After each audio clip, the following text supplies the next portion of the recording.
have his piano already loaded up on here on the stage. All right, so this is our stage space. He brings his own piano. This is the one you request from us every time. Yeah, we have 3 9-foot grand pianos in-house. We have 2 Steinways, one made in 1989, one built in 2002. The Yamaha is on loan from us from Yamaha. The reason that we need a Yamaha is because sometimes artists are sponsored by certain musical instrument makers. Like Gibson, Martin, Yamaha, Steinway, they have their own artists, so they can play on those instruments. We have our Yamaha and our, what we call our new Steinway, tuned to A440, and we keep our old Steinway to European tuning A442. That's just the frequency. So if you hear 2 different orchestras, some people can pick up on it, some people can't. A European orchestra sounds a little bit brighter versus an American orchestra or Western orchestra. The way that we get the pianos up is this clip right here. This is our apron / orchestra pit / elevator. If you've been here on a Sold Out Rock and Roll show, this is where rows A, B, and C are. Rows A, B, and C right now are under these seats. So this goes all the way down to 8 feet below sea level in Florida by the water. And it's the new theater. So it is. Our offices are technically below high tide. If you rotated our offices 180 degrees and just poked the hole in the wall, we'd start swimming very shortly. So every day or whenever necessary, we'll bring this all the way down. We'll put the seating wagon on. We'll bring it up to orchestra pit level. As you can see, we have continental seating. That is not the patron's favorite thing, but it is the fire marshal's favorite thing. Contrary to some popular belief, this is one of the safest seating configurations you can have. There's only one way you can go, is that way or that way. There are no center aisles to make any more decisions in a panic situation, right? It's not an anthill, it's just get out. So we can empty out the entire theater in under 5 minutes. Under 5 minutes. Depending on how fast the patrons move. That's the variable. You're right. That's the problem. And what's the number of seats? 1741. 1741 with those, 1638 without those. Our grid. All the way up there you'll see a grid, a walking grid. That's where we hang all of the chain motors and motor points to lift all the scenery into the air. We also have our counterweight fly system up there as well. That space, evenly distributed, can hold 500,000 pounds.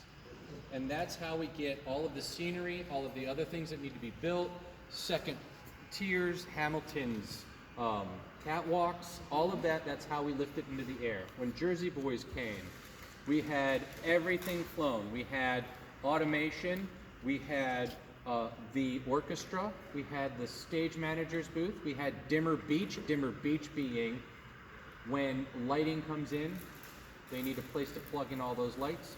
We give them the raw power, and then that goes to their distribution. So they have to plug in all of their stuff in one area, and they call that dimmer beach. Yeah? Do people bring their own sound systems, or do they use They do. They do bring their own sound systems for a few reasons. One, sometimes scenic elements are involved. Sometimes they are hanging lights off of them. And sometimes the place that they go in does not have one. So many places or touring productions will bring their own PA. One Night of Queen brings their own PA. Joe Bonamassa brings his own PA. What's PA? Oh, PA is It is these big boxes on the side. It's the public address system, right? And it's basically our speakers. We have a Meyer system.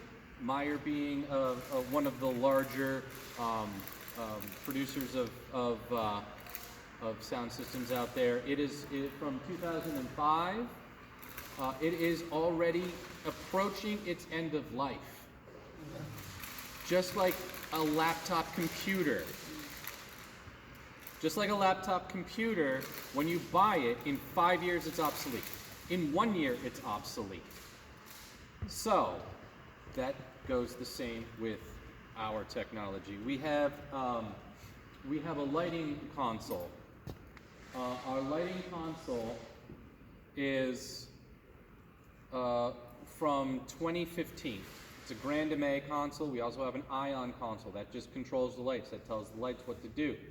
We've just ordered a new one, Grand MA 3, because we're seeing more and more of those being requested in riders and being used on the road.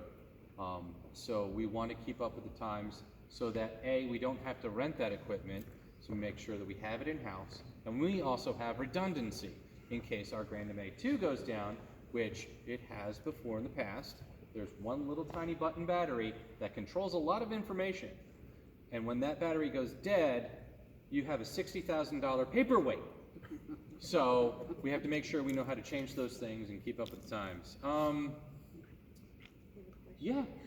Hamilton had a revolving stage. Did they bring that, or you? Yes, they did. Absolutely. That was the first thing that came in.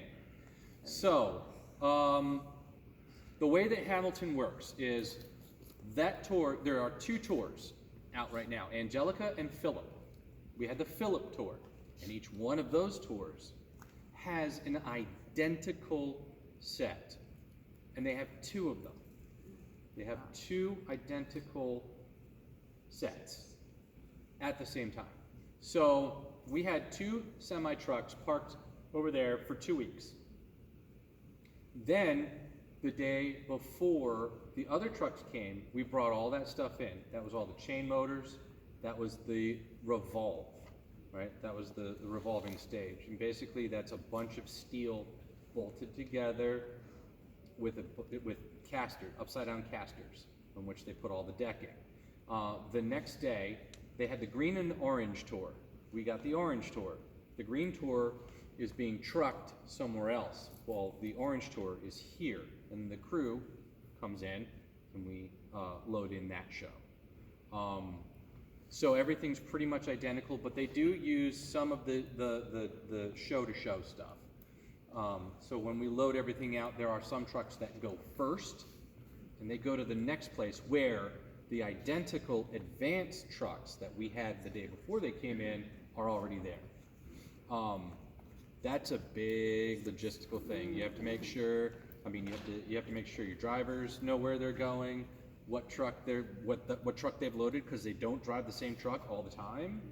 And it's something that they really need to stay on top of, because we don't want the identical truck with the same stuff. Couple fun facts about Hamilton, since we're on that train right now.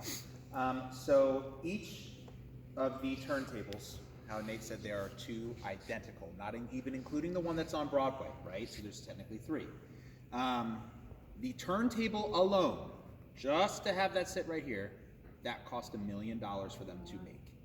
$1 million just for the turntable.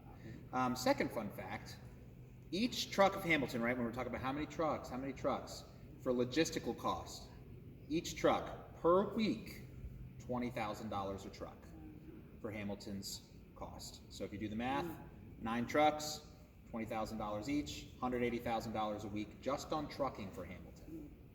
So if you put that over 40 weeks a year, numbers pile up pretty quickly. The labor bill was approximately $189,000 for the 2 weeks. And that was just our local crew. We had 104 people loading this show out. We had a matinee, an evening show, and a loadout that lasted until 5:30 in the morning. So 104 people past midnight over 8 hours is expensive quickly.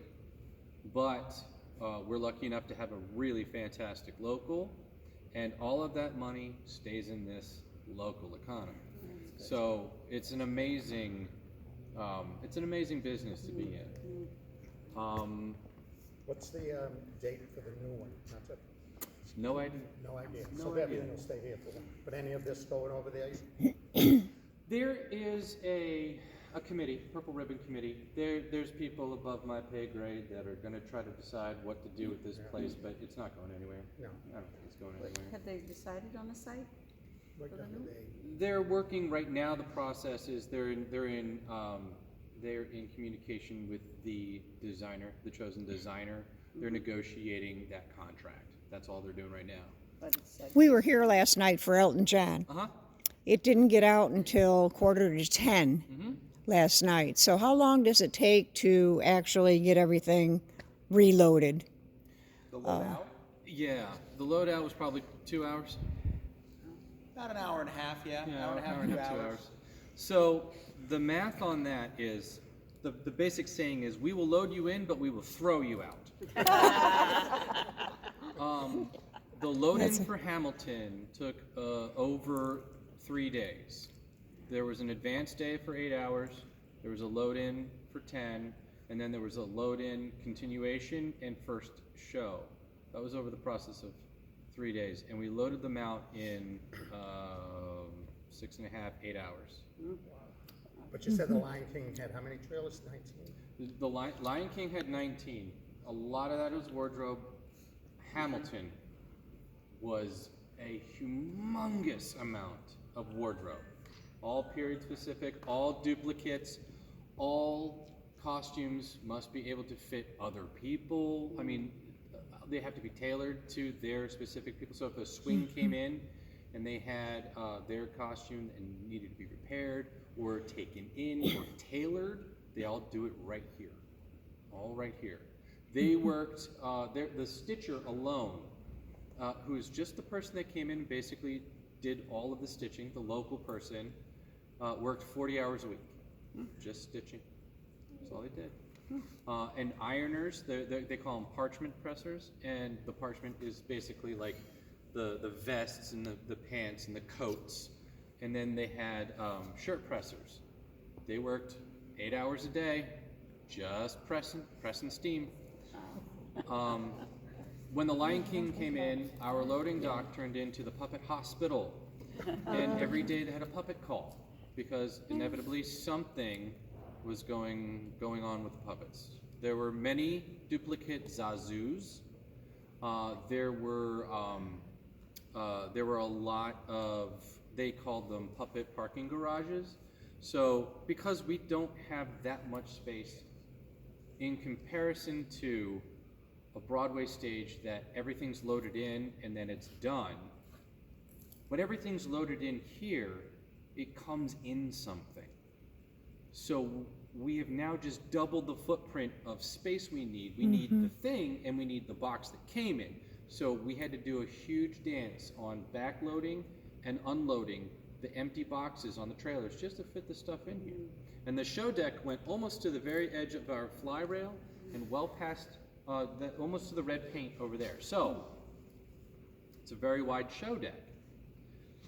They need places for all the animals and the puppets to live. So what they did is they had this, basically this accordion on either side of the stage. It was a 4x8 platform where the performers would come in, they would unload their costume, the rhino, the gazelles, the elephant, and then they would step off and they would have a chain motor that would bring that up and another